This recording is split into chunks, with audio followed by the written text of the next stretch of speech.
And welcome to the Hall Prison Universe. I'm King HP, also known as Father. And today's video, we're going to start talking about Spider-Man No Way Home.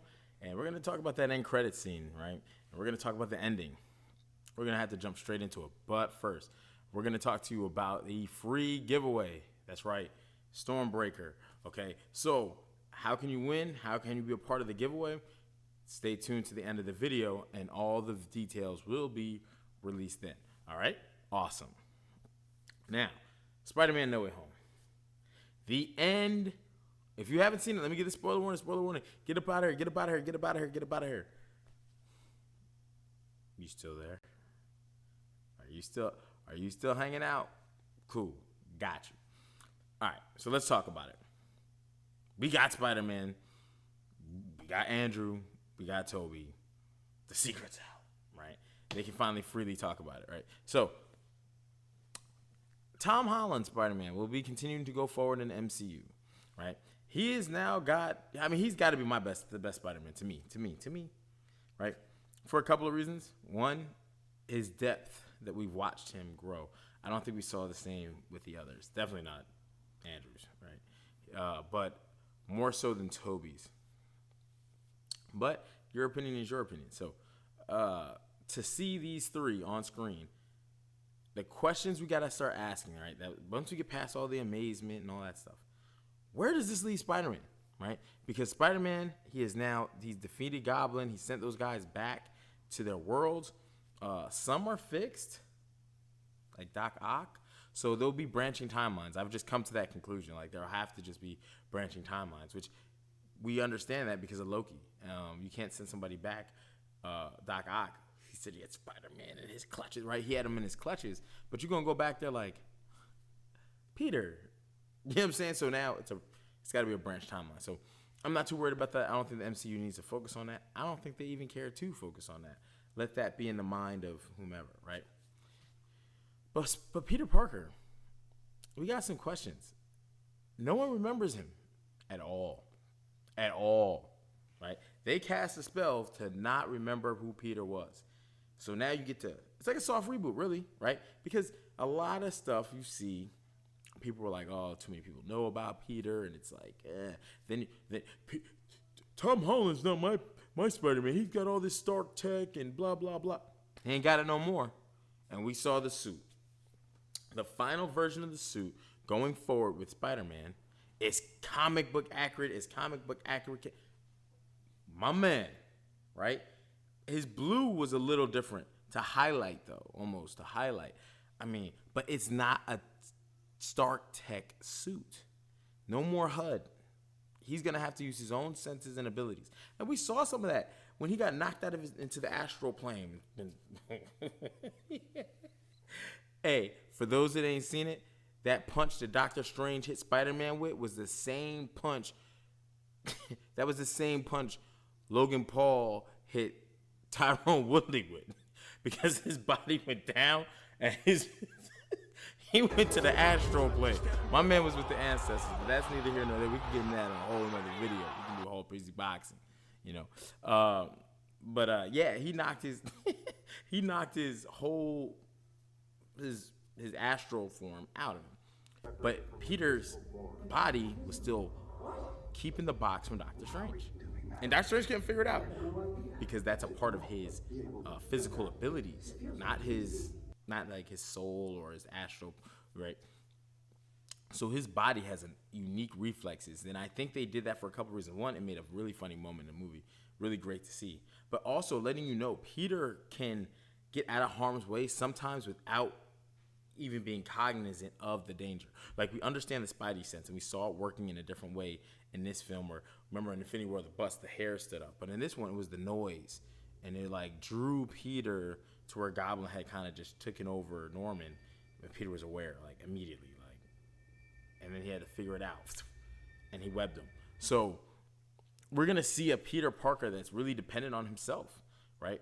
And because no one knows who he is now, where are we going to go with this, right? Because the Flashpoint book, which I thought was like a shot at DC, because Flash made a book about his relationship with Peter Parker in a movie of the multiverse. And the Flashpoint is a movie of the multiverse. Well, it's a book. Well, it's a movie, but it's a comic book and we're about to get a Flashpoint movie coming soon.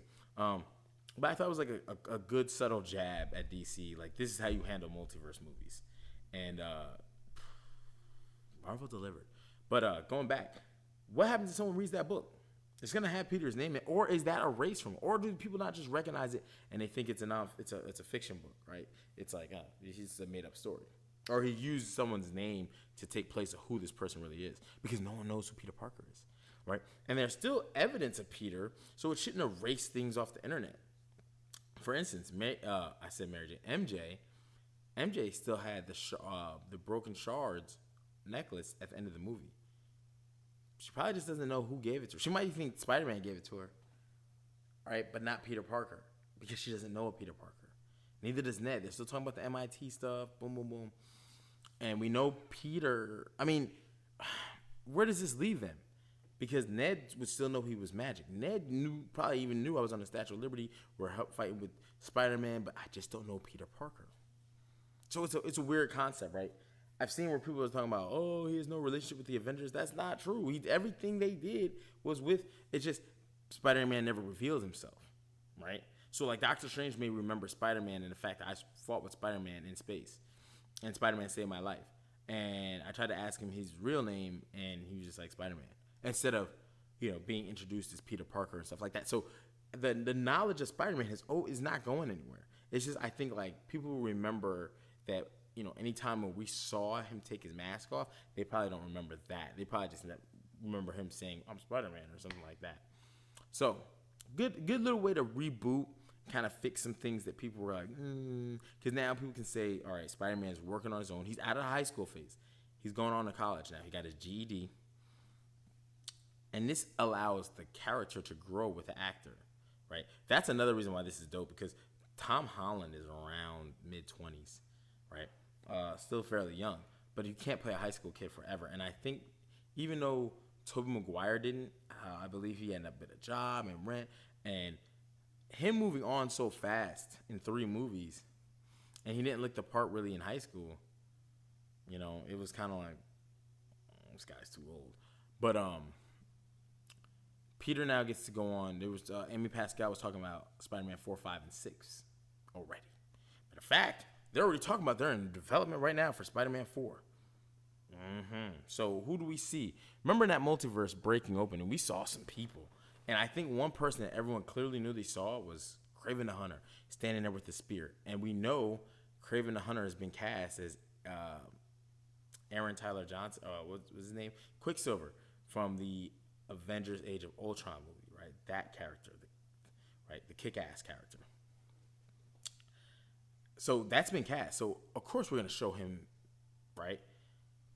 Also, pretty clear Rhino in there. Right? Rhino is pretty clear. So, I think the plans moving forward are kind of like, here's a glimpse. It's more of a silhouette, which we saw those silhouettes. But I think Marvel's trying to tell you this is what you'll see next here soon. Not sure if I can see a Morbius in there. I thought I saw a Scorpion, but I gotta look back through to see if what I saw was more exactly what I saw. I'm almost not sure. But moving forward, no one knows who Peter is, and that's good for Peter in a way, because he even has a conversation with Happy Hogan. How do you know Aunt May? Through Spider-Man. Okay. Nobody knows me. I'm a ghost. So we'll see how that shakes up, right? Because going forward, the next movie, we know Venom 3 is coming. That's in the works. Amy Pascal said we'll see Tom Holland in that. So I have a question, because Doctor Strange sends everyone back to their universe. Now, this is where it gets crazy, right? Venom was, during this movie, Venom was getting drunk. He was in Mexico somewhere. Apparently, he's got the Mexico hat. And he's talking to a bartender, understanding the MCU. They're explaining to him Iron Man, Thanos, and the Hulk. And who knows what else they got to explain, because to get to that point, we know there was so much more. Maybe the Guardians was told to him, Doctor Strange, who knows, right? But basically, he's trying to get a recap of the MCU. And all of a sudden, he gets pulled back to his universe, which sucks, because I really wanted to see a Venom in the MCU. But he leaves behind like a spore, a piece of symbiote, and it moves. Now, what do we know about Venom? He got pulled because he knows Peter Parker's identity. His symbiote does. I don't know if Eddie Brock in that universe did, because when he looked at the TV at the end of Venom 2, he didn't.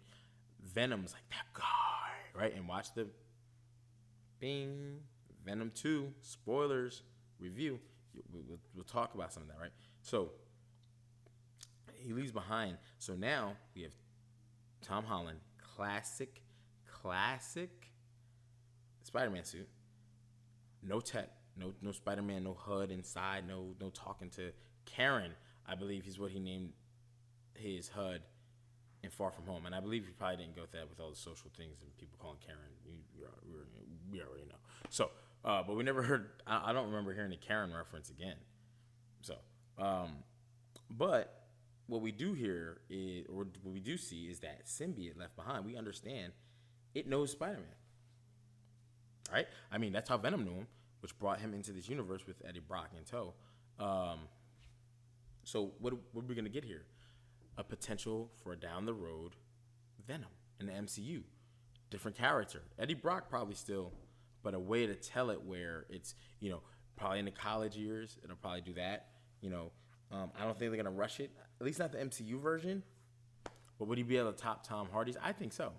If they decide to do that, for a couple reasons. Sony doesn't done the best casting. They give us a good story, but Marvel has done the best casting overall. Like, they've gotten a couple things wrong, like the Quicksilver, but then they make people comic accurate, pretty well. Got the coffee. Quick side note, guys at my job call me 2 cups. I got my coffee, got my water. So if you see me with coffee and water, it is what it is. Gotta stay hydrated.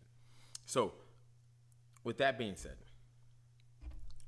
comic accuracy is huge. Scarlet Witch, right? After they got the rights back through Fox, we got WandaVision, and then they actually said Scarlet Witch. They weren't doing that before. It was Wanda. And that was, I think, a rights thing. So, where are they going to go with Venom, right? And I mean Venom 3, which Amy Pascal said is in the works. Tom Holland will be over there. But is she putting the cart before the horse, right? And that's going to be interesting. So we'll just keep our eyes on that. We do know from years ago, before the Hall Preasy universe was born. At the dawn of the universe, there was nothing. Then, boom. Big bang. There were other outlets and media outlets and stuff talking about Marvel and Sony doing a deal, and one of the things Sony wanted was Venom in the MCU. So it kind of seemed like, whatever. But it's realistic. They got their wish. And if you notice, even in the merchandising, the Venom franchise doesn't have any action figures by Hasbro, except for their one. So no villain. We're not doing a villain. They literally just did Venom and Venom himself, which kind of hints at that deal they have with the MCU, because Hasbro has a deal with Marvel Studios for their merchandise and their toys and their toy line. Which is why we get all these Venom movies and there's no Venom figures, there's no Riot, there's no Carnage, based on film, not comic book, based on film. So anyway, let's look at that, and we'll monitor that. I think we got to keep our ears glued to the streets to that, because we know we're getting a Venom 3 according to Amy Pascal. But if you bring Tom Holland, again, that's going to be a really crazy thing. So we'll see about that. But then again, we got 5 villains, and Marvel did us dirty. I remember sitting here in a review like, if it's a 6th villain, it's gonna be Vulture, because Vulture's got some re-released merch, figures. And Marvel did us dirty. I ain't tell you all about no 6. We ain't marketed 6. You just assumed 6. You saw 5, and you just figured it had to be 6. And they got us right. And I said that in a video. Like, Marvel might just be like, we're just giving you 5. We never said 6. And sure enough, they did. But what they did give us was with Tom, Andrew, and Toby was great. I would love to see the Venom universe pick up with Andrew Garfield. Andrew Garfield showed in that movie he still got that Peter Parker feel. And he never got 3 movies. And I don't want people mainstream to start confusing, because when you start doing too much, people are like, whatever, right? And then it gets hard for people to follow. So you want to keep it basic. So if we see Andrew Garfield showing up in the Venomverse, cool. But then we got to ask, which universe is Morbius? That comes out next month. We saw the Oscorp, which we saw in No Way Home. Norman Osborn said there is no Oscorp here. That's interesting, right? Because one of the things we saw in the movie was Matt Murdock, right? Charlie Cox's character pop up. We just saw in Hawkeye, spoiler. If you haven't seen the Hawkeye series, catch up. We dropped episode 4, working episode 5. Boom, right? Spoiler for the Hawkeye series, we saw Kingpin, right? So if that building that keeps getting brought up as the Avengers Tower has been sold from Tony Stark to whomever, we don't know. I kind of want to rule out Norman Osborn because he said there is no Oscorp in this universe, which now leaves Kingpin, maybe Kang, the Baxter building, maybe the Fantastic Four pick it up. So, or it's something we don't know yet. We haven't even, you know what I mean? A lot more characters to come, and you know how the MCU likes to put a twist on certain stories that, you know, open up the doors for Pandora's box, essentially. So, we don't know. But I just want to say that, like, not saying that Norman Oscorp can't be formed because of the time in No Way Home, it wasn't. But we'll see. And maybe Tom Holland Spider-Man starts looking for those villains in his world, right? Because that would kind of make sense too. Let me check in on these guys because in their world, they went crazy. They this, that, and this happened. So I want to make sure that doesn't happen in my universe so I never have to come across those guys. So it's another way you could kind of like recycle villains a little bit and give them different stories. I don't know if they'll do that with like Electro, maybe not Sandman, but Norman Osborn with Oscorp is definitely worth it because you get a Thunderbolt story out of it. Iron Patriot, even though they did the Iron Patriot with the Iron Man series with War Machine at one point, calling him the Iron Patriot, the true comic Iron Patriot was Norman Osborn, right? After the events of the Secret Invasion, which we know Secret Invasion is coming. And then these guys, villains, stepped up to play the hero role and help defend the Earth. And so they got praise, and that's when Norman Osborn kind of rose to power with those ranks and created his own Avengers-like team, the Dark Avengers, right? With Daken, Wolverine's son, you had you had Bullseye pretend to be a version of Hawkeye, you had Venom pretend to be a version of Spider-Man. So it had its, you know, it had its thing, it had its run. Abomination, I believe, is in there as their version of a Hulk, essentially, right? So with that being said, we want Norman Osborn. You kind of need him, but you don't. I mean, the MCU has gone this far without mutants, and we still haven't seen the first like things we're calling mutants, right? So it's going to be interesting to see where they go with this. But what implications does that spell have, right? Not just for getting Peter Parker, but we're moving into the Multiverse of Madness. So breaking open, people were able to, they saw the very fabric of reality ripping, right? Like in Loki, we saw it from an outside point of view. Like we saw the timelines hitting each other. But these people living in there, they saw the fabric of reality ripping wide open. Or maybe only Doctor Strange didn't. That was all through his perspective. But no, it looked like everybody could see that. Fabric, just reality just being torn open. So very interesting. I think where they go with that in Doctor Strange Multiverse of Madness, which comes out in May. Remember, it got pushed back. That would have been awesome to get it in March. But it got pushed back to May, which is fine. We got plenty of time to dissect this. We already have a trailer, which that trailer's got to get dissected. We get a chance to really look at this and really sit back, enjoy what just happened with Spider-Man. It'll probably be out on streaming services by the time we roll into Doctor Strange and the Multiverse of Madness. So we'll have plenty of theory videos to come. But let's talk about this giveaway, okay? The free giveaway for Stormbreaker, all right? So we want to hit 2,000 subscribers. I feel like that's a milestone. That's a major, major milestone that's coming. And we want to celebrate that with you all, the Hall of Praise Universe. So when we hit 2,000 subscribers, we're going to do a random drawing to give away Stormbreaker. Now, how to enter? 1, you have to be a subscriber. That continues to get our subscriber count up. 2, you have to like a video. And 3, you have to comment in a video. So if you have videos you didn't comment but you liked, that doesn't make the raffle ticket. If you were liking videos and commenting but you didn't subscribe, that's not going to get it done, right? We got to subscribe, You have to like the video and then comment. Now remember, once you subscribe, you're subscribed. So now it's just liking and commenting, liking and commenting, liking and commenting. And here's the beauty of this. I'm going to go all the way back to our very first video. Welcome to the Hall Prison Universe. And that starts the count. So again, if you want to be able to win, like and comment on these videos and be a subscriber. Now, here's another way you can help out. If you go to your subscriptions, or if you go to the notification bell, click all. This way, anytime we drop a video, and there's gonna be a lot more videos coming, you get the notification, and now you're in. Like the video, leave a comment, awesome, and then you have a chance to win Stormbreaker. So remember, when we hit 2,000 subscribers, we're gonna give this thing away. We want to give back to the Hall Prison Universe, and there are going to be more drawings and more things to come. I just feel like we have to start giving back. You guys are awesome. Remember, again, click the notification bell, click all, so you can get the video. Anytime we drop one, you get the notification. Anytime we drop one, like and subscribe. And until next time, talk to you later.